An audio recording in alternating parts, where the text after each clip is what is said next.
We need history more than money. Ladies and gentlemen, we need leaders who are more interested in people than in private ambition. If you're going to transform something, you have to engage it. You cannot change what you avoid. Welcome to Leading Edge Leadership with Dr. Myles Munroe. Discover the leader in you and others. Hi everyone, this is Dr. Myles Munroe, and welcome to a special series of sessions on leadership called Leading Edge Leadership with Dr. Myles Munroe. On this program, we'll be focusing on discovering the leader within you and in others. I believe that you were born to be a leader, but most people will die as followers, and that's because they've never been challenged to tap into the hidden leader trapped within them. I believe that every follower has a leader on the inside, and our environment, our culture, and of course our conventional thinking does not allow the leader to emerge. I want to remind you that you were born to be something important in the world. So 3 things you must remember. Number 1, Jesus Christ and God himself created you to be a leader in your generation. 2, you were not born to be a leader over people, but over a gift. And number 3, that you were born to make a difference and not just to make a living. This program will help you discover the truth about yourself and the truth about your gifts and how important it is for you to discover that you were born to make an impact in the world. So as we begin this journey, I trust that you will sit back, get a notebook, a notepad, and listen carefully to every single session as we study leadership together and discover the leadership trap within you. So join us again now, right here on Leading Edge Leadership, as we enter the session to study leadership. 10 principles for leadership development. That's our theme for the next 4 sessions. I began this segment last session.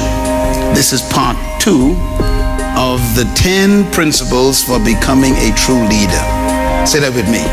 The 10 principles for becoming a true leader.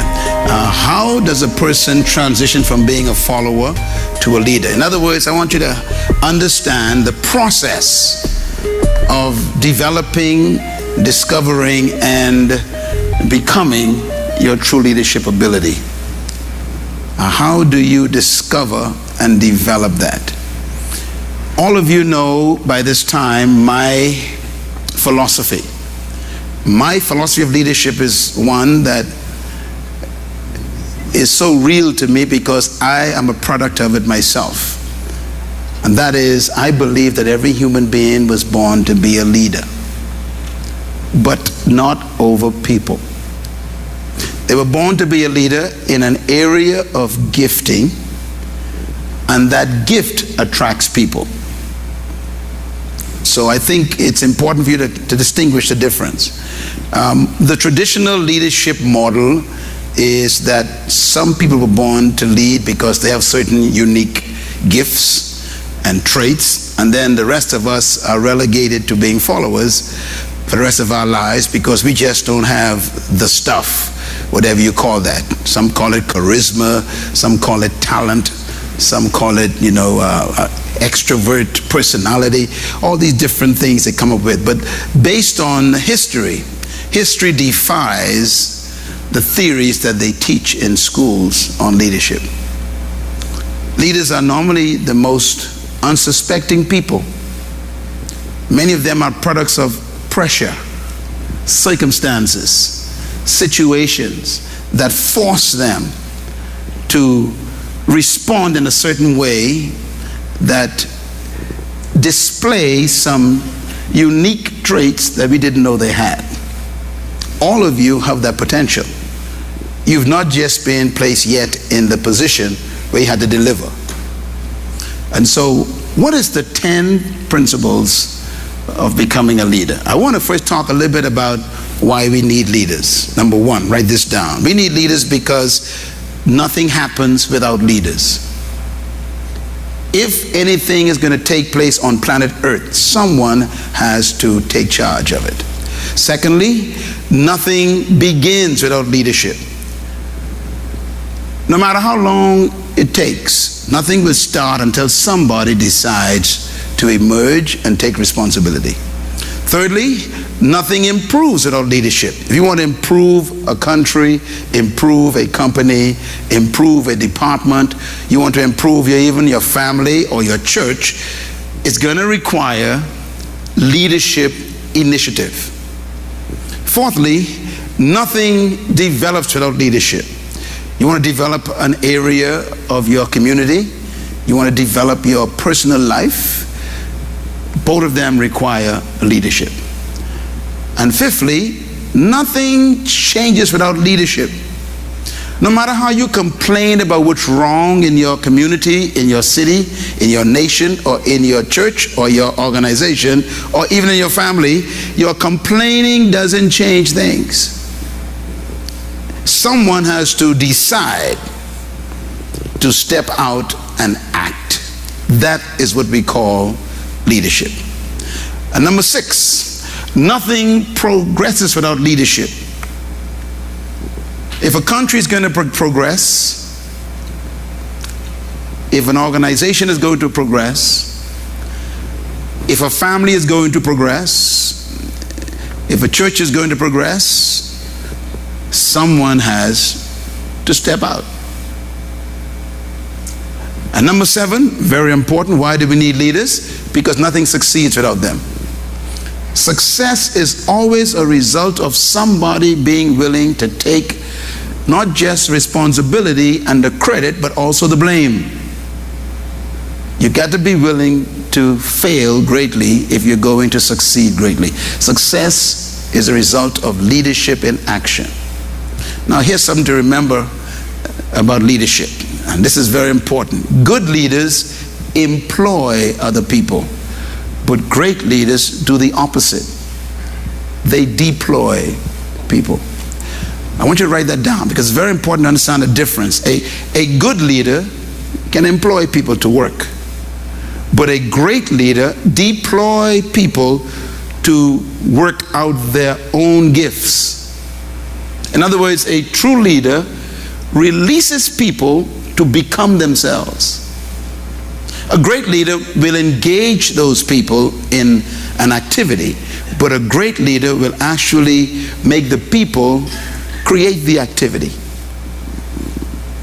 This is why great leaders eventually lose their position. They give it up because they produce people who can do it. Another thought about leadership. Leadership is not measured by how many people serve you. It is measured by how many people you serve. The world system, and I use the word world, I'm talking about the system that is controlling the earth in many areas, have the philosophy of, I am a great person if a lot of people obey me. That's not necessarily great leadership. Great leadership is reversed. And you know, Jesus Christ came into a world ruled by the Roman Empire. And the Roman Empire adopted the Greek philosophy of leadership as their system. And that philosophy is built on basically adulation of humanity. In other words, it's based on humanism. Humanism is the worship of the human, almost to the point where the man becomes a divine being that we are overwhelmed by. And this is why the Roman Caesars were considered sons of the gods. And the people worshiped them almost as if they were infallible. That spirit is still among us. There are many people in your city, in your country. There are people in your church, maybe even your bishop or your pastor feels that way, that because I am in this position, I'm supposed to be taken care of by you. That idea is satanic. Jesus came into that environment, the Roman thinking, the Greek philosophy, and he said the reverse. He said, let me quote Jesus, it's Matthew 22.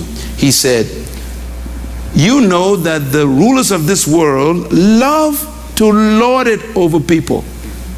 That's Matthew 22. Okay, what's he mean by that? Lord means what? To own people. He said they act as if you are their property.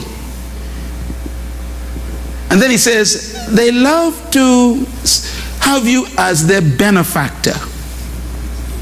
That means they benefit from you. They use you to create their own superiority. His next statement, it shall not be so among you. He's talking about who? His kingdom people. He says, that's not the way we rule. And then he made this great statement. If you want to be great, you must become the servant of the people. See? Reversed. In other words, you are measuring your greatness not by how many people serve you, but by how many people you could serve. The more people you serve, the greater you are in God's kingdom leadership context. Amen. So greatness is service. Here's one of the things I concluded years ago. True leaders learn from others but never become them. It's important for you as a leader, an aspiring leader, and a growing leader to keep learning. I am constantly reading books. I am constantly listening to teachings myself. And even though I have millions of people who listen to me and read my books all over the world, I am still reading books. I still attend seminars. I still buy CDs. Why? Because a leader never graduates from the school of learning. You must learn from people, but never become them. Do not lose your uniqueness and your originality. Secondly, a true leader is one who leads others to leadership. They are constantly wanting to improve other people's lives. Thirdly, and this is the difference between a manager and a leader, managers think of the next position, but leaders think of the next generation. A leader has a long-term view. A manager has a short-term view. A manager thinks about the bottom line. A leader thinks of the horizon.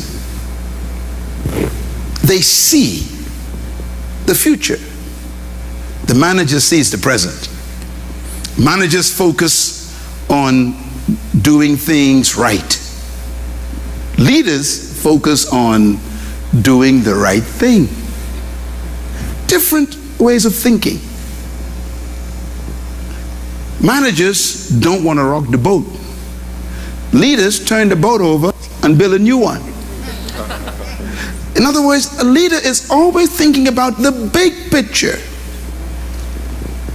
If you're going to become a leader, you got to be able to manage and dream at the same time. That leads to point number 4, and this is very important. Leadership is about service. Leadership is not about power. It's about empowering other people. Leadership is not about manipulation. It's about inspiration. These are my years of research on what makes a person a leader. These are important principles. Next, leadership is not about pursuing people.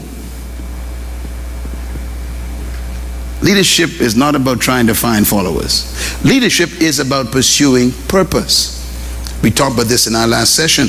When you discover your purpose for your life and you pursue it with all your might, at the point of sacrifice, you inspire people, and then they trust you and they follow you. People actually come after you as you run toward your purpose. It is your passion for your purpose that attracts people. Can you write that down? It is your passion for who? For your purpose that attracts who? People. So great leaders do not look for followers. They are dedicated to pursuing an assignment, a conviction, a dream, a passion. And number 5, leadership is about becoming more than doing. What do I mean by that? You can go to a college and study leadership for 5 years and still come out as a follower. Because the course will teach you techniques, mechanics. They will teach you ways to manipulate people, to delve into people's emotional state. They will teach you ways of crowd control and mass control and all this technical stuff. You know, guys like Machiavelli and others who have studied this stuff, they got all this stuff. You can go to school and study that stuff. And I studied some of that. And do you know that most of the people who take those courses never become leaders? Because leadership has more to do with self-discovery than it has to do with memorizing techniques. That's why you can have a degree in leadership and still be broke and no one following you. Because leadership cannot be taught. It has to be discovered. And you got to make the discovery yourself. My job in this seminar on Wednesdays is to create an environment for you to really discover yourself. I am supposed to make this place so full of possible energies by the knowledge and the revelation that you hear that it ignites something on the inside that never goes out. That's my job. I am here to light the wick that's already inside you, not to give you one. And that's what a leader is born from. A leader is born from the inside. That's why no true leader tried to be a leader. Something happened to them. They have an awareness that they have something to do, but they are always, how can I use the term, reluctant. You know, great leaders are reluctant people. If you ask Mr. Mandela, did you plan to be Mr. Mandela? He'd tell you no. All I want to do is to be a lawyer and practice law. But he discovered a passion against an injustice that became a purpose that he pursued. He never looked for followers. He went to jail by himself. But millions follow him. Millions are inspired by him. Why? He never wanted to be a leader. He was reluctant. Do you think I planned what I'm doing right now? I had no idea this was going to happen to me. I just had a passion against the oppression of third world people. That passion woke me up as a young teenager, and it never died. It's still there. If you want to be great, don't try to be great. Find your gift and serve it. That's what leaders do. Now let's talk a little bit about the art of leadership. Every human being has the instinct to be a leader, and this is true. Most people will die as followers. I hope you are not one of them. But most people on earth will die and never discover their true capability, but they have the instinct for it. They have the capacity to lead, and some even have the desire to do something great. The problem is they don't have the courage to cultivate it. Do you know why? Because our culture does not encourage you to be yourself. Our culture is designed for you to behave. And behave is defined by them. You know, your culture tells you how far you can go, what you can do, what you cannot do, and what you can achieve, what you cannot achieve. And they say what your particular culture ain't supposed to think about. And they convince you about your own limitations. Let me give you an example. We are the only creatures I know in the world who would build a car that makes 180 miles per hour and then put up a sign that says 60 miles per hour. I mean, that is a strange culture, isn't it? Why not build a car that makes 65 if you don't make it more than 65? Because what they do is they give you capacity, but they give you limitation. They give you something you ain't supposed to never use. Think for a minute. That's the culture that rules your life. I had to be freed from that culture as an individual. I had to break away from even the exams they gave me in school. I don't accept any grade they give me anymore in school. All the grades I canceled in my mind. The C's, the D's, the B's I got, the A's. I told a teacher one time, I says, your A can't calculate my intelligence. And I was right, because now my books are being read by that teacher. So the culture we live in doesn't allow you to cultivate your true ability, and therefore you don't have the courage to step out against that culture. We are so busy trying to fit in, we never stand out.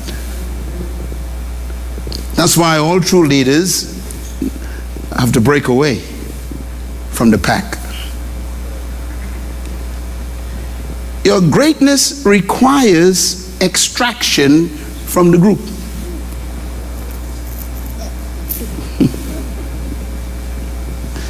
Leaders do not seek acceptance. They pursue conviction. And sometimes the conviction is not accepted. And that's why they become leaders. Because leaders don't follow trails. They create them. If you do what everybody is doing, you are a follower automatically.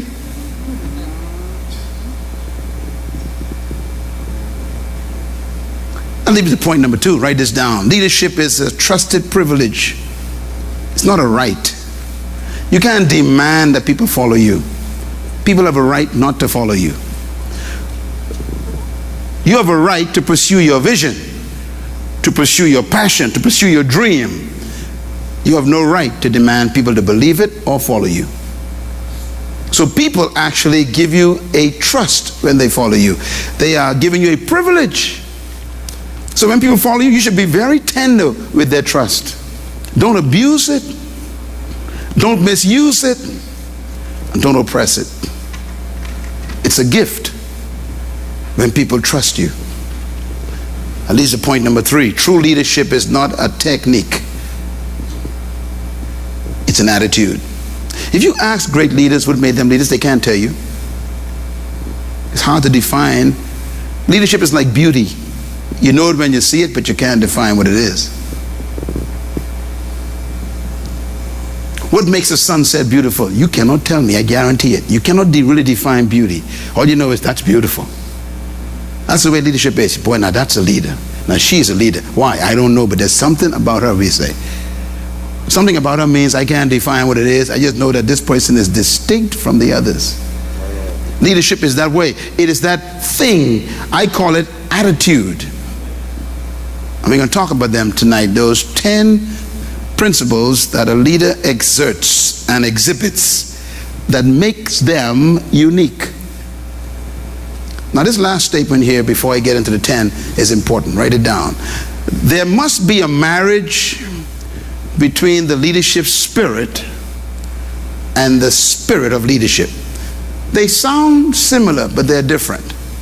There must be a marriage between the leadership spirit and the spirit of leadership. The first one, you were born with the leadership spirit.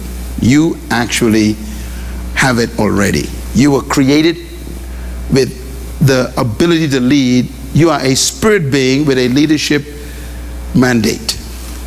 You are a leader already as a spirit. The problem is you don't have the spirit of leadership, which is the attitude that goes with the ability. Let me put it this way. You have ability and mentality. Write it down. The first one is what? Ability. The spirit of leadership is the ability to lead. The leadership spirit is the mentality to lead. I would dare say that maybe only 10% of the world population of 7 billion people will capture the spirit of leadership, the mentality. And my job for the rest of my life is to try and increase that 10% to maybe 15 before I die. And I'd like for you to be in that 15%. I would like for you to be the person who didn't just have the ability, but captured the mentality. Because it doesn't say as a man's ability is, so is he. You can be powerful and strong and don't know your strength. Mentality is when you connect to your ability and you get a revelation that your ability can become your responsibility. Leaders are people who take responsibility to change things. The word responsibility is actually 2 words put together.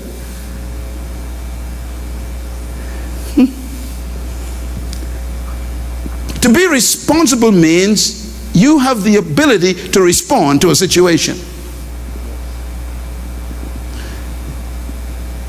Complaining people are irresponsible. Write that down.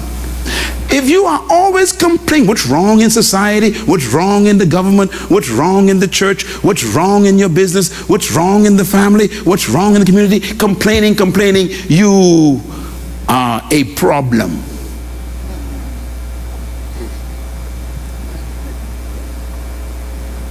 A person who recognizes, I see something wrong, I am going to personally take the ability to respond to that problem and change it.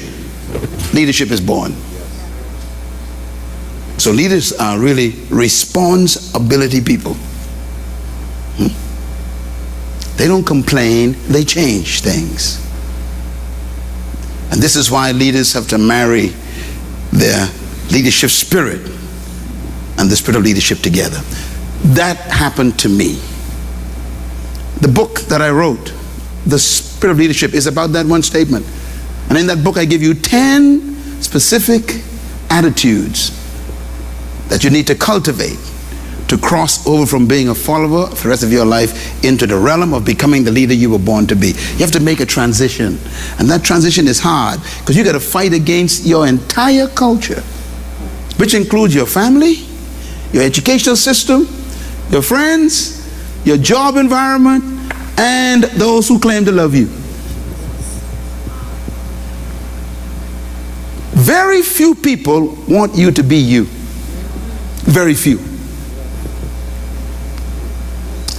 Because to be you might mean you will lose them.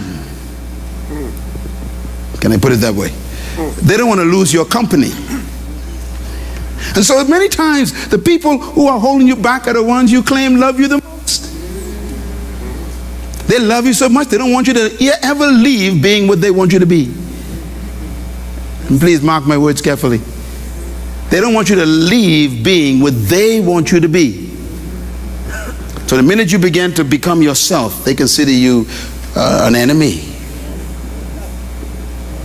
You're not behaving as expected. That's why great leaders usually lose friends before they gain followers.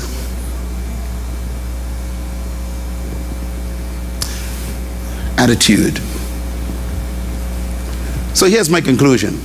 Leadership comes down to two basic fundamental things. One, who we are and how we think. Who we are is the leadership spirit. How we think is the spirit of leadership. Who we are is the ability. How we think is the mentality. And to cross over is challenging again, because you're fighting against 50 years of mental contamination. They told you where you cannot live, what you cannot own, what you cannot build, where you cannot develop a company, where you can't expand the church, what you can't afford, what you could afford. And when they finish convincing you, you've settled for less. I have come to disagree with all of them. I've come to encourage you to throw off their shackles, disbelieve their assessment, cancel their examination scores, and tell them your ability is immeasurable. Tell your neighbor, you don't know who I am. You have no idea what I can do. You ain't seen nothing yet. If you believe that, clap real loud. This is the truth. Nobody knows what you can do. Yeah. Write this down, please. To exercise leadership, you have to believe you are inherently a leader. Very simple statement. Becoming a leader is one thing, but to exercise it requires that you believe you are inherently a leader. That is really my assignment for the rest of my life, is to convince you that inside of you is a trapped leader. To connect you with yourself. You know, my people think that my major goal is to introduce you to God. Well, yes, I guess that's true, but I really want to introduce you to God so He can introduce you to yourself. Because God ain't got no problems. You're the one with the problems. You're the one who don't know who you really are. And the reason why you need to meet God is because He is the manufacturer. You are the product. And no one knows a product like the manufacturer. I fell in love with myself when I discovered God, and He told me I was like Him. That may sound simple to you. That blew my mind. I was 13 years old when I got that. Everything changed. I said, wait a minute. This is God, and He made me out of His material. That means I have the same value as my Father. The word Father means source. He sourced me. That means my value, my worth, everybody say worth? Everybody say self-worth. See, you got to get it from somewhere else. Don't get it from people. My self-worth, my esteem, everybody say esteem. The word esteem from the word estimate. The estimation of my ability, my value comes from God. I wouldn't give you the privilege to tell me how much I am worth. How dare I do such a thing? See, no one can make you inferior without your permission. I want you to remember that. I don't believe none of your assessments of me, so don't waste your time.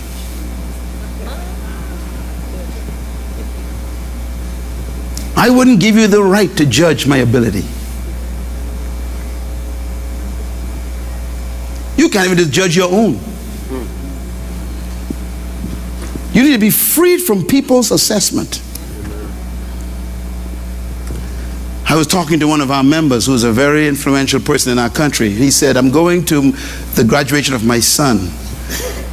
And he went today. He left to his graduation. And he said, my son graduated with honors from one of the top private schools in the United States. He said, Pastor, a few years ago, my son started to go in the wrong direction. And I went and I sat him down and I had a straight talk with him. And I said, this is not you. He said, the teachers submitted him for tests and they assumed and assessed him as having, what you call that thing? What you call that? ADHD. See, I can't even call it because I don't want to know it. ADHD, okay? And so, and they said he needs some pills. This is a true story. To balance his hormones so he could settle down. He said, I put my foot down, told them he is taking no pills. My son just needs some talking to. 2 years later, top school honoree. They almost identified him as being sick, when in fact he was irritated because he was ahead of the teachers mentally. Don't be surprised, Bill Gates was also considered, what you call it? ADHD. And they sent him to a psychologist for treatment. He had the same problem. He was ahead of the teachers mentally. Your kid ain't crazy. They're just too smart for the dummies who are trying to teach them. Oh, I was that way too. There was a school not too far from here where the teacher called me a retarded monkey. And I decided I'm going to prove that teacher wrong. I graduated with 9 BJCs, all distinctions. Got a scholarship to Queen's College and went on to London and became a top student at Harvard University, graduated. I got 5 degrees. That's a monkey. Listen, you are inherently a leader. Inherent means you're born with it. Say it, I'm born with it, man. In other words, ain't nobody gonna give you leadership. You got to discover it. Yeah. And that's what I would like for you to do in these sessions. I want you to write this down, please. Leadership is not about cloning others in your image. You know, some of us don't feel happy until people think like us and do work like us and walk like us and act like us. No, your goal is not to clone people, it's to release people. Leaders help others discover themselves. The leader helps the person to deploy their own abilities, not to imitate me. You know you can't imitate me. I'm too sophisticated. I'm complicated. And what's even better is you're greater than I am. Why reduce yourself to me?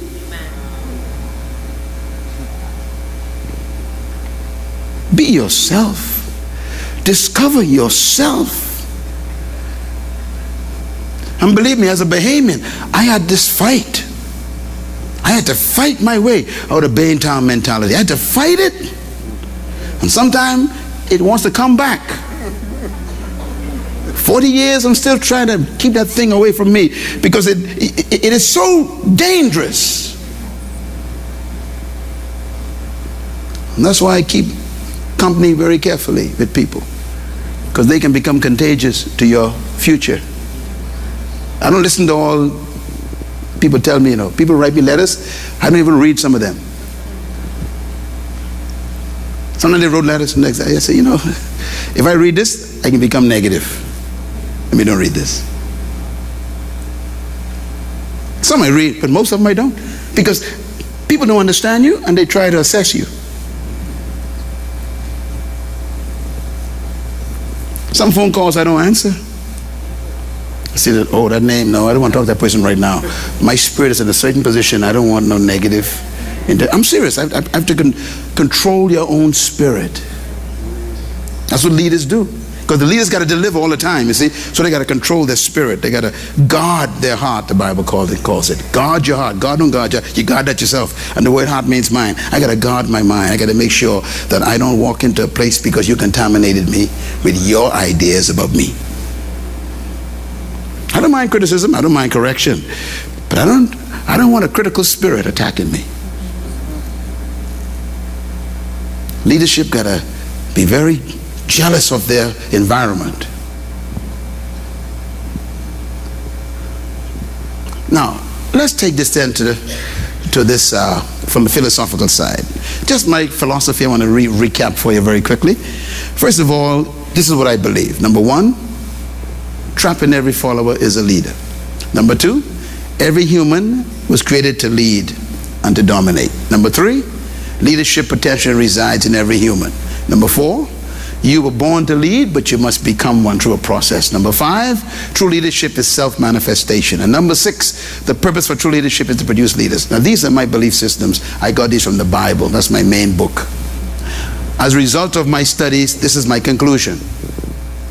These are philosophical statements. These are my philosophy. Philosophy means the ideas I believe as being true. I build my life on these. I build my entire ministry on these. So these are my belief systems. It took me a long time to come to that conclusion. I was not taught these in school. Schools taught me the opposite.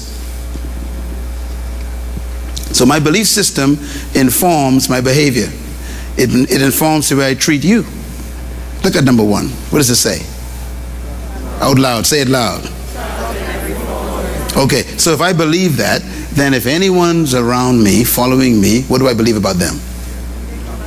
There's a leader inside. So now that dictates how I treat them. See? Your philosophy is dangerous because it informs how you treat people.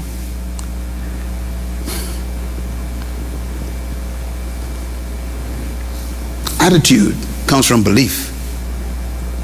Belief comes from convictions. Convictions come from what you consider to be truth. That's why Christ said, you shall know the truth, and the truth shall set you free. And then he says, I am the truth. I'm the source of truth. In other words, your truth got to come from somewhere. And whoever is your source of truth is the source of your philosophy, which determines how you treat people. And there are people in your department who treat you like dirt. Why? Their philosophy is contaminated by probably Greek thinking, which informs that not everybody is born to be a leader or great like you. So you treat a slave like a slave. You treat, they even invented the word subordinate. Subordinate is two words put together. Subordinary. Sub means below. To be a subordinate means you are below the ordinary. And now what they call you at work, right? This is my subordinate. That's a dangerous word. That was invented by the slave masters. And they use it in your department. I am not a subordinate, and no one around me is a subordinate. You are never below the ordinary. All of us are equal, but simply different. We're different, but we're equal.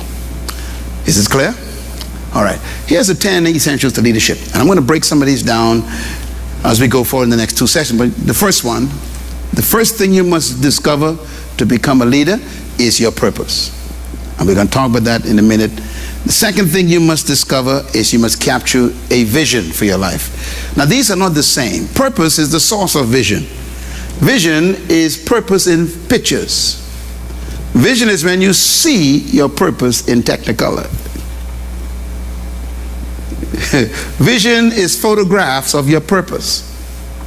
Your purpose is your reason for being born. Your vision is when you see it. And this comes, this grows. We can learn about that later on. But your vision grows as your purpose is revealed piece by piece. And your purpose is not known instantly. Sometimes you see a portion of it first. And then when you step out and start doing it, then God show you a little bit more. And as you walk, you see a little bit more. In other words, you never see your complete purpose immediately. Joseph was 17 years old when he saw his purpose. He saw a glimpse of it. He saw himself sitting on a throne, ruling his family, feeding them. That's what he saw. He didn't see the process to get there. Thank God. If God had to show you how you can get what you saw, you tell God, keep it. I don't want that thing no more. When I dreamt of what I'm doing now, I dreamt of this. I saw myself speaking to thousands of people as a kid. I saw myself traveling around the world. I didn't know how. I didn't know that they were going to call me a thief through the process. Bring the finances to Miles, BFM. I didn't know they were going to call the visionaries demonic music and cult. If God had told me that, I'd have said, look, let me just remain a school teacher. Your purpose in pictures is your vision. When the leader has his vision clear, then the third thing steps in. You must share your inspiration. We're going to talk about that. In other words, talk about your vision. Talk about what you see. Talk about what you want to do. A lot of people don't. Leaders are always telling you what they feel about something or what they think about something. They're telling you the way things should be. They talk about it.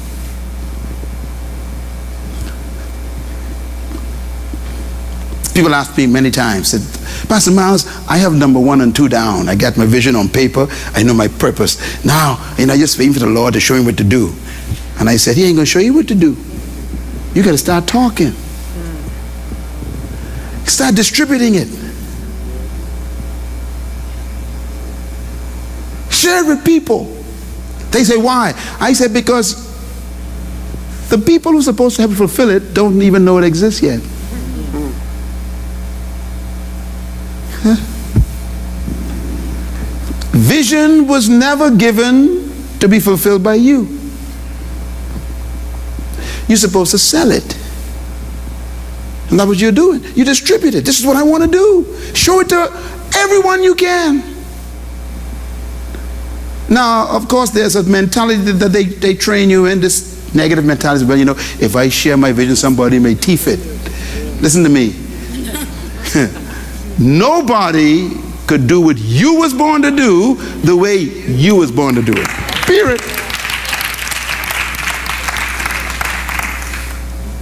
And there are people who have the resources to finance your vision, but they don't even know it because you're so scared to tell them.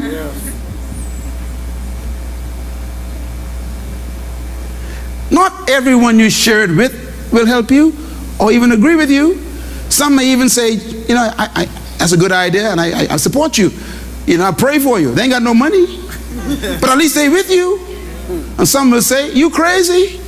This will never happen. Folks like us don't do these things. That don't happen in this country. And they start attacking it. That's okay. Go to the next door. Then share it again. Christ said when you go out and they don't accept you, he said just dust the dust off and go to the next house. He said don't quit going. No means that they're going to come later.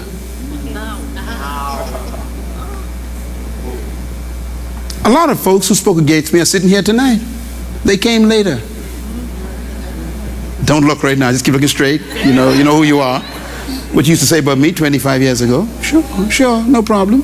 I couldn't listen to you. I had to keep going. Go to the next house. Number 4, very important. Commit to principles and values. Now, this is very important. If you're going to become a leader, there has to be some things you promise yourself you will not do. You must personally commit to certain standards you will never break. That's what leaders have to do. You have to commit to a code of ethics, a set of values that you will never violate. And number 5, express your passion. Leaders will always tell you about the things that they are passionate about. Matter of fact, you get tired of them talking after a while. And every time you meet them, they repeat the same thing. Proof of passion is repetition. Can I say it again? Proof of passion is what? Repetition. If you say something to me with passion on Monday, and then I never hear you say it again for the next 4 years, you was joking.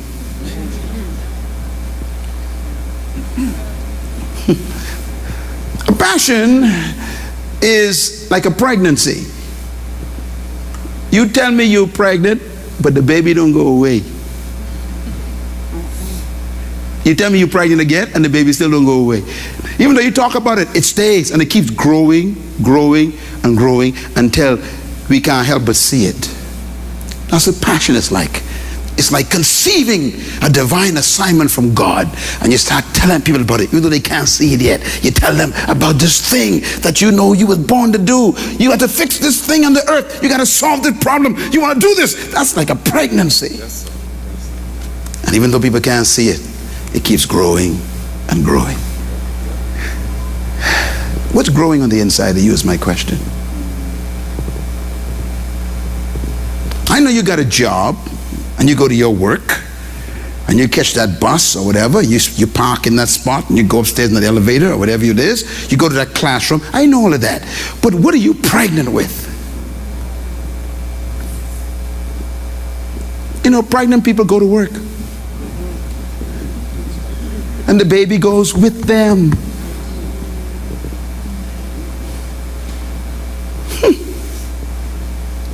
And sometimes the folks who are around you don't know you're pregnant. They think you like them. They are barren.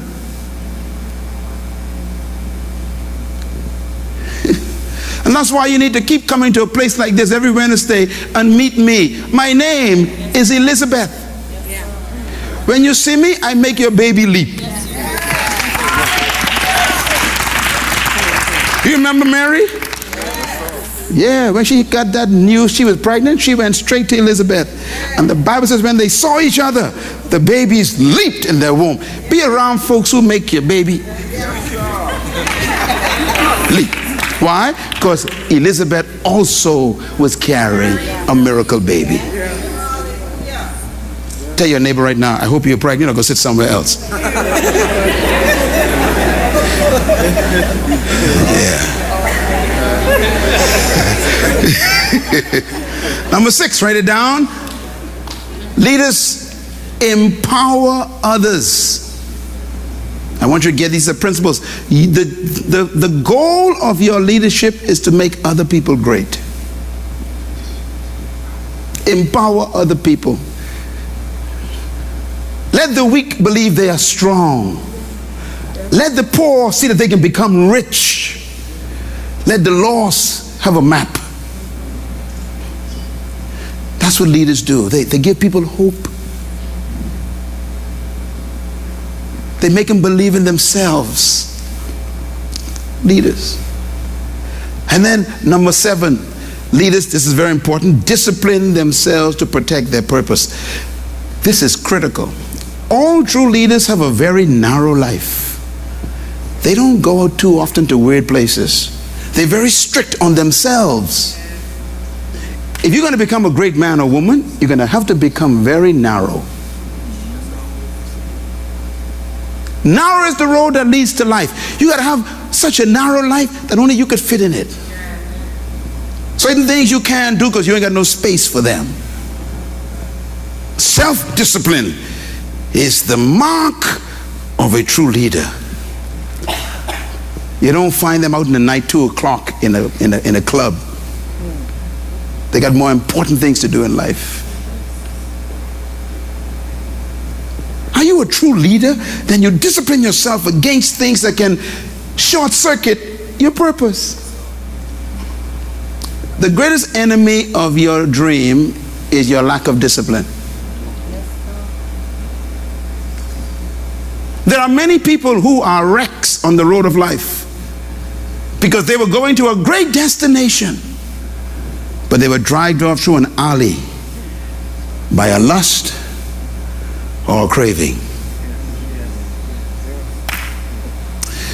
Great leaders protect themselves because they got to protect their purpose. They always judge what they do according to their purpose. Great leaders are tempted more than you are because they are more visible. So they got to be more strict than you. More opportunities to fail come to a leader because they are in the public arena. Therefore, they got to be more strict on themselves. They must not wear their code of ethics in their minds. They must wear them on their sleeves so everybody can see them. These things I do not do. When I tell people I do not commit adultery, everywhere I go I talk with my wife if she's not there, and if she's there I bring her up and I talk about her. Why? I'm sending a message, don't fool with me. You cannot wear your values in secret if you are a leader. If someone comes to you and asks you to compromise on your job, you are the problem.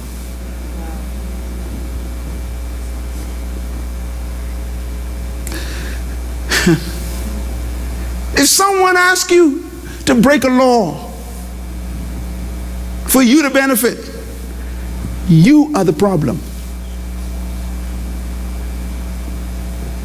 Because if they would have thought that they could come to you, it's a sign that your character is already in trouble. They supposed to say, don't even go to her. I know what she ain't gonna do that. They supposed to say that.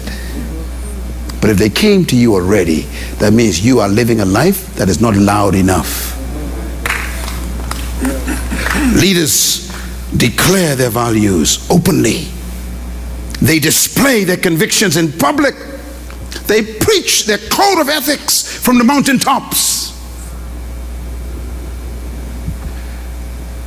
Got to protect your purpose. That's number 8. Leaders coordinate resources. I'll explain all of these in detail in the next sessions.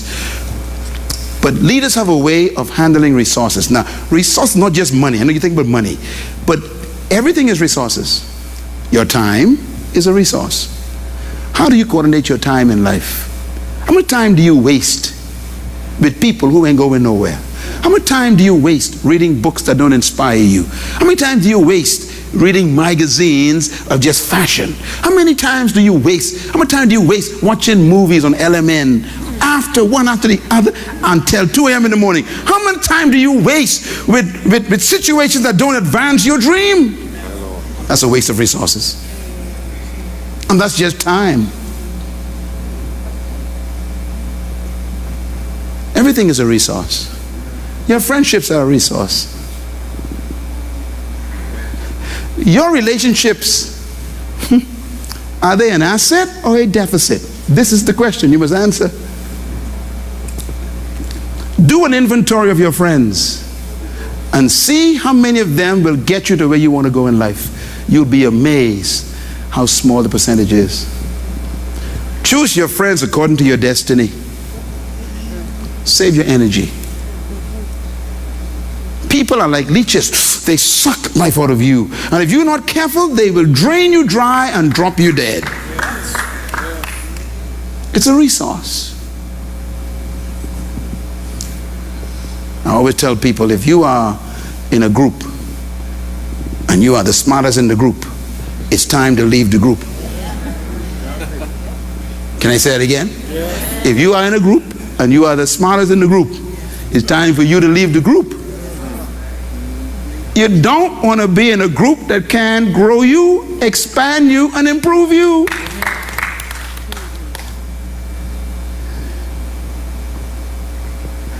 That's why I study more than you know, because I don't want you to leave my group. I always want you to have more to come for. That means the pressure's on me. And then I had to be with people around me who know more than me also. And that's why I buy books and CDs and DVDs and keep friends with people who can stretch my mind, because I have to keep growing. I need folks around me who believe that I can do things and build things and expand things. Sometimes you can outgrow the very board you appointed. Remember that. You can outgrow the people you appointed. And that's why I got to expand the board to get fresh brains.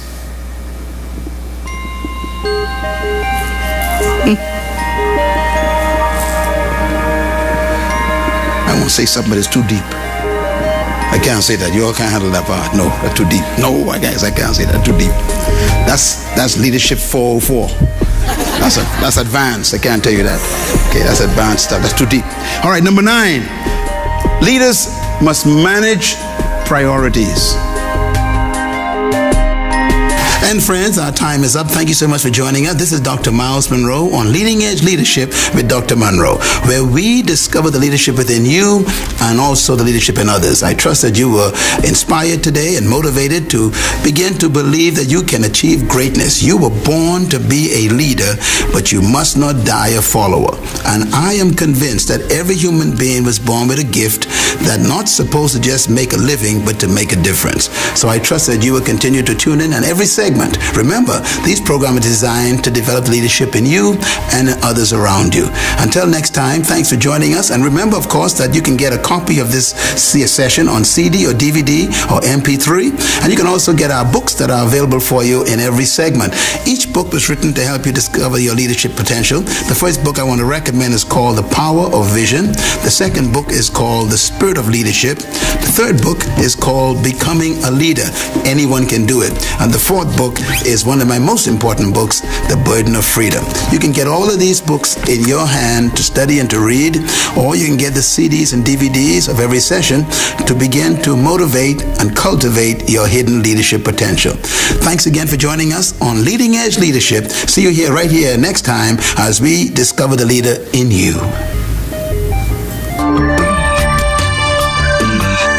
This program is made possible by the partners and friends of Myles Munroe International.